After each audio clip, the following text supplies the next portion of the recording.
Hi there! Welcome back to our Preschool Nature series. Today, we are going to be learning all about worms, what it's like to be a worm, and all of the wonderful ways they help out our planet. Let's get started. Did you know that there are a lot of different types of worms? Some are small, and some can grow up to almost 1 foot long. All of Ohio's worms live underground, where it is dark and the soil is moist, so they don't dry out. Worms need their soil to be just right, not too dry and not too wet. In fact, worms only choose to come up to the surface when it rains a lot, because their underground tunnels might flood. If I lived underground, I'd need to bring a lot of flashlights and batteries with me, otherwise I wouldn't be able to see. That doesn't bother a worm, though. They actually don't have any eyes at all. They're still able to sense bright light, though, the same way we can feel warmth on our skin, which is why they might try to wriggle away and hide if you uncover them while playing outside. But if a worm spends all their time underground, what could they possibly be doing down there? One of my favorite things to do when playing outside is to look for worms. Sometimes I can find them while digging in the garden, and sometimes I find them on the sidewalk after it rains. I really like how cute and wiggly they are. But they're not just fun to play with, they also work really hard to keep our soil healthy. A worm spends most of its day eating as much as it can. Whatever a worm eats gets broken down and recycled back into the soil, so other plants and animals can reuse it. People use worms to help us recycle too. These are the compost bins we keep for our park district. We even have these helpful signs to help us remember what our worms can and cannot eat.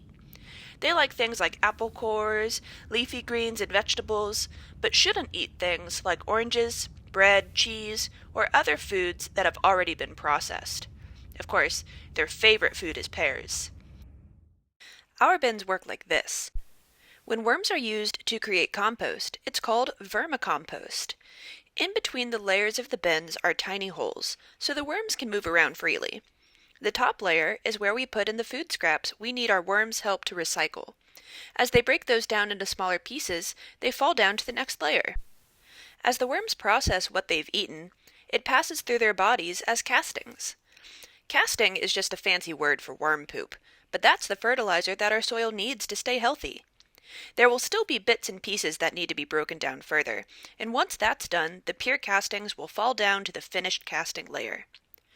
Some bins, like ours, have a spout at the very bottom too. What on earth is that for?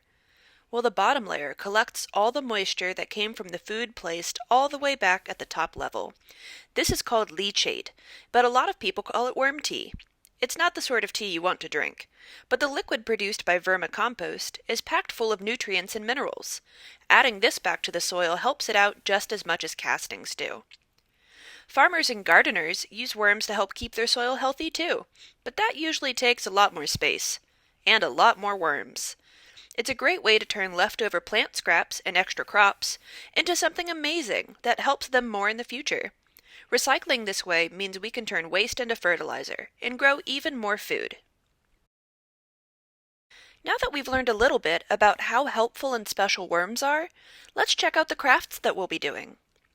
This week, we'll make a picture of a worm exploring underground out of construction paper, where you can add on anything you think might make your worm feel more at home.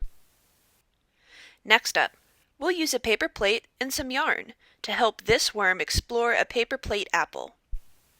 Finally, there are also instructions to make your very own worm puppet on a string, so you can have a wiggly worm friend of your own.